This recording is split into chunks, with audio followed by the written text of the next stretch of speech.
Joining us now from Toronto is activist and executive director of Unapologetically Jewish, Matthew Taub. Hello, and good to see you again. Good to see you too, Emily. So, clearly this is not the first time we're doing an interview, which means more things continue to go on in Toronto, which has really been quite a hotbed. So I imagine, first of all, you weren't surprised that something like this happened. Wasn't surprised. Sadly, it still was surprising.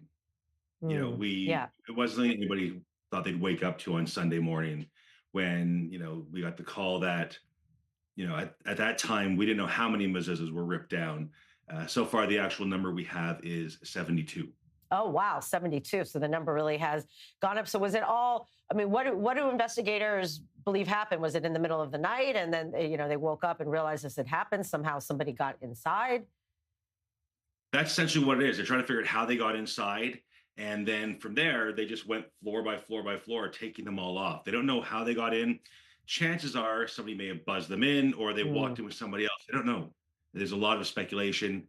And there was a lot of kind of chaos when they woke up, not knowing what had happened and trying to figure out how many Mezuzzahs were ripped down, how many people were affected originally. Wow. Now, of course, you being who you are, you rolling up your sleeves and getting your own hands dirty is not the right word, but using your hands to be, I guess, a vigilante in a good way. That's the wrong word for it. But tell us what you did. I know that you went and you helped out.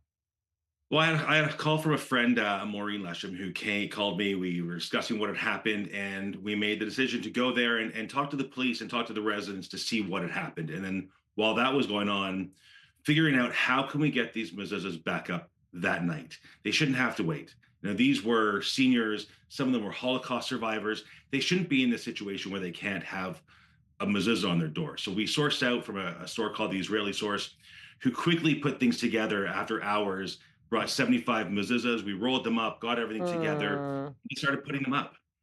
I imagine that was very emotional for, the men and women there. Were there some tears as this was happening? There were tears. So we did about 20 on Sunday night and did the rest the next day with the Jewish Russian Community Center. The biggest, I had tears. The biggest problem we found was that the few people who were scared to put them back up. Wow. And that was a gut punch.